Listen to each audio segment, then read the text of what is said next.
Hi, everybody, and welcome back to yet another cracking installment of the Matt Brown Show. This is the Secrets of Fail series, where we're talking to CEOs all about their huge failures in business.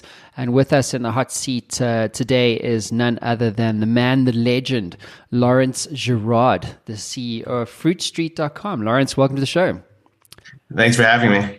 Beautiful, man. So why don't you kick us off with the elevator pitch? What are you guys up to at Fruit Street? Yeah, so we deliver a diabetes prevention program.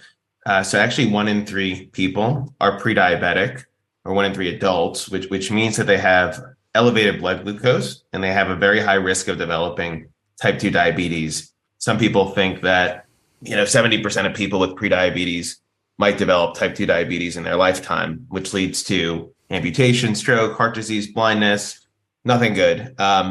And so we have this diabetes prevention program that goes out and we find these people with pre-diabetes and we put them through this 12-month diet and lifestyle program where they can video conference with a dietitian and a group of 30 other people on Zoom, going over topics like diet, exercise, sleep, stress management. We also issue them a wireless scale into Fitbit so they can track weight loss progress, physical activity. Then they can take pictures of their food in our mobile app and get feedback from the dietitian. It's kind of like an Instagram style food log. And then we're adding other cool features like healthy food delivery, getting a blood test to verify if you've reversed your pre-diabetes. But it's a program that just helps people get healthier and avoid type 2 diabetes. That's crazy, man. My mom had late onset diabetes, interestingly. Yeah. And I've always wondered why. Like, how do you, because I don't drink or, do drugs or anything like I used to. Yeah, so now my vice is like ice cream. You know what I'm saying? Oh, me too. Same. Ice cream and pizza. Yeah. Dude, don't take my freaking pizza away from me, man. You know what I mean? Like, I'll kill you. Yep, exactly. You know what I mean? But then I think, shit, am I going to get diabetes? Like my mom, got it. So maybe I should be more, maybe how do you, is it accurate? Like how do you know if someone is going to fall into your diabetes bucket? Yeah. Well, if you want a quick answer, you can just go to fruitstreet.com and take our 1-minute risk quiz. This is a risk quiz developed by the CDC that asks you questions about like your age, gender, height and weight, that kind of thing. And it will give you a quick result if you're high risk or low risk for prediabetes. But if you want to really check, you can get a blood test called the hemoglobin A1C test, right, which is an average measure of your blood glucose. So like if you're between 5.7 and 6.3, you're pre-diabetic. If you're above 6.3, you have type 2 diabetes. So it's a good test to do periodically. But if you want to know quickly, you can just go to fruitstreet.com after we record and take a risk quiz. But definitely getting that blood test would help as well. I'm heading over there now. Prepare for the onslaught of people looking for tests. Oh, well, let me increase the price quickly. Sorry. Yeah, exactly. It was free a minute ago. Now it's not. All right. Well, look, let's get into the meat and the potatoes of this series. So it's all about failure. So, Laurence, what is your story of failure for our audience today? I have a big one related to the pandemic. So, as you know, we're a telemedicine company, which might lead you to believe that I am now a multimillionaire. After the pandemic accelerated global telemedicine adoption, where nobody could leave their house, nobody could even see a doctor in person. We had lockdown orders. The only way to see a doctor was through telemedicine. So we were delivering our diabetes prevention program at the time, and we thought we should really do something to, help battle COVID because, we're a telemedicine company and this is our time to save the world. And yeah, people need to lose weight. They need to be a little healthier, but COVID seems a little bit more of like an emergency right now. So it was March of 2020. President Trump just got on TV and was like, Medicare's paying for telemedicine. We're like, all right, we're gonna build a telemedicine product where you can talk to a doctor and get an at-home COVID test, like a PCR test, right? And so we bought the domain name covidmd.com for like $35,000 and got the trademark. And it was like cheaper, but like we waited 2 days. So it went up, I think it was like 10 grand, went up to 35,000. And we proceeded to spend millions of dollars developing a second product within the same company because we thought like, all right, we're going to get, every doctor in America to sign up for this service. We're going to get millions of people to use it and we're going to save lives. That's when we ultimately realized that startups are very resource constrained companies that need to focus on doing one product well. But COVIDMD never generated $1 of revenue, despite millions of dollars of product development going into it. So that is the story of failure. That's an epic story, buddy. So tell me, what did you learn from that? Yeah. So first of all, I skipped ahead a little bit, but startups need to focus on doing one thing really well, because it's hard enough to get one product to go from scratch up to 50 million in revenue. Like, that is an insurmountable task, even if you're a publicly traded company. So just come up with an idea and like bring it to 50 million in revenue, right? There's many public companies that fail at doing that.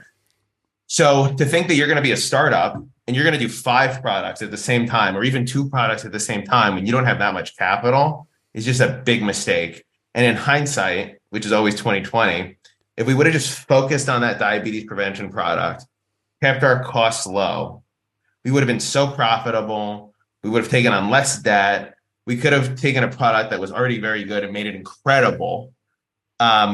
So if you are working on a startup, you need to do one thing really well and don't get distracted by shiny objects or things that sound really good. One product is the key. Yeah, absolutely, man. Discipline is your destiny, right? And so if you can just stay in your lane. I mean, this is the problem with visionaries. Like most startups, like, I don't know, I wouldn't say that you're necessarily a startup anymore, but, I think a lot of startup founders, they get romanced by the shiny new stone, and then they go all in on that, and then just like what you did, right? And then they wind up losing, like they're losing financial costs, time, sunk cost, everything. If they had just stayed in their lane, they would have a far greater propensity to succeed. Yeah, exactly. I mean, and if you get one product to even 5 or 10 million in revenue, you'll probably have an exit. You'll probably be successful. You keep your customers happy. You keep your costs low. I mean, I think the other lesson is just keep your costs low. Like, you're going to launch another product, you're going to start spending millions of dollars, right? And I think every entrepreneur in hindsight could go back and look at the money they spent and be like, yeah, I probably spent millions of dollars I should not have spent. Yeah. And so just like being disciplined, keeping those costs low, I think is another, lesson. It's amazing how like a lot of tech companies are doing multiple rounds of layoffs, and every time they do a layoff, they think there's no way we could possibly have less people or less costs. And then they do it 3 more times.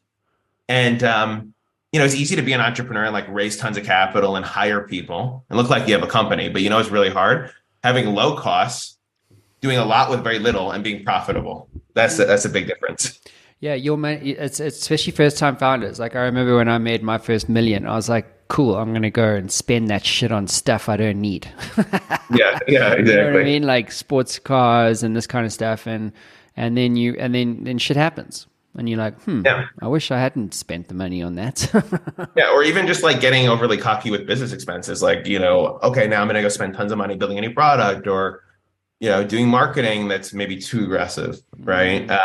It kind of gets to your head a little bit at times. So you have to be careful about that. Yeah, I was the same, man. I did the same thing. My previous company, we started, services business, started developing a whole bunch of technology products because I was like, cool. Because I wanted to sell the thing, and I knew that technology would be a key part of the story to an acquirer. And so put millions into developing products that never made a cent. Well, that's not true. They made some money, but we were too small a team, 55 people, to deal with a massive services business and then like 4 technology products. It's like, what the fuck, dude? Like, you're never going to scale that shit. And this is it's the myth, right? Like, if I add more to the business, the more money I'm going to make. It's not true. It's the actual opposite of that. Yeah. Well, also people just make this mistake of thinking the best product wins, which is so far from the truth. Like, you could spend millions of dollars, have the best product. You're not going to beat a company that has a better distribution strategy than you, because that's how you get to the customer. Yeah. So like, it's like if I said you could have a great product and a bad distribution strategy versus a mediocre product and a kind of good distribution strategy, I picked the second one, because if you have the distribution to the customer, you'll probably be fine, right? Yeah, absolutely. Cool, man. So let's go back in time. What would you do differently? First of all, don't do anything related to COVIDMD. That's like a banned word in the company now, except for learning from the failure. But no, just like don't build a second product, right? Focus on one product and do it really well and keep the product development costs low so that you can get into that marketing and sales mode, because there's a certain point where a startup has a product that is sufficiently good to get the customer to pay. Once you're at that point, stop investing so much money in building the product. Keep incrementally improving it, right? But now you got to shift into sales and marketing mode, because at the end of the day, that's what's going to get the revenue, right? You can't just build. Everybody thinks like, oh, well, Facebook, they never stop building product, but like you're not Facebook, right? And you're not Steve Jobs, right? Like just get to the product. And then when you have the product people pay for it, do more sales and marketing, right? And just stay focused and keep the costs low. And if you are stupid enough to not listen to this advice and launch a second product, maybe have like a subsidiary company for that product so that if you take on a bunch of debt and you screw it up, it doesn't kill your parent company. So I would say that's probably a good idea too, if you decide to disregard my advice. That's funny, man. So look, let's double click on some of that advice. What, in terms of failure, right, or the importance of failure in business success, what is your advice to other CEOs or entrepreneurs right now in terms of like the importance of failing in business or the relationship with failure? Yeah, I mean, I think for first-time founders, it's just kind of what happens. I mean, I heard someone, I think it was a venture capitalist, once say, it takes $10 million to educate a CEO. I just don't want it to be my $10 million. So like, I started entrepreneurship when I was like 21 and I screwed up so much stuff. And I actually don't think that 21-year-olds should like drop out of college and, just do business only. That's kind of what I did. Like I took time off from school and then I ultimately finished. But I think that like a formal business education can actually help. It doesn't necessarily have to be business school, but like there's a lot of great ways to, get a formal business education, whether it's like a part-time MBA or just taking courses. That's super helpful that I wish I took when I was younger, instead of just like watching The Social Network, watching the Steve Jobs movie and be like, oh, let me go do that. Like you need to become like a professional, right? Like you can't just like be a startup in a garage forever. You need to develop frameworks for your thinking. So do school and your startup at the same time if you're in college, I would say. Yeah, it's good advice. Don't all listen to Gary Vaynerchuk, people. Oh, no. I used to do that. I stopped doing that. Yeah. I don't know what's happened to him. Now he's on like the quant and qual story. It's like, what? Anyway. I lost track. Yeah. No, we're moving on, people. So Laurence, are there any books or resources or tools that you recommend other CEOs, entrepreneurs should use on their journey? Yeah, well, I mean, I think like the Startup Bible is the Lean Startup for sure. There's one program that I'm doing right now that's really awesome. It's through Harvard Business School. It's called the Program for Leadership Development, and it's kind of like an executive MBA. It's kind of their version of it, and you do it kind of like there's 4 modules. You do some of it online, and then you go on campus in Boston twice for 2 weeks with like a little living group of other executives. And so if you feel like you're a busy entrepreneur and you don't want to go do an MBA full time for 2 years, this is like a life-changing program that, maybe you could consider. But aside from that, I would just listen to the Lean Startup 20 times in a row. Very good. All right, Laurence, look, that concludes your time in the hot seat. Thank you for sharing your story of failure, or story of fail. I suppose it's fun. Yeah, man, just, keep pushing, and, you've done a great job. Enjoy London, Thank you. or England. Yeah, man, thank you for being on the show. It's been a privilege hosting you. Oh, thanks for having me. And again, failure can be the stepping stone to success. So keep failing, but learn from it. Beautiful. Thanks, everybody.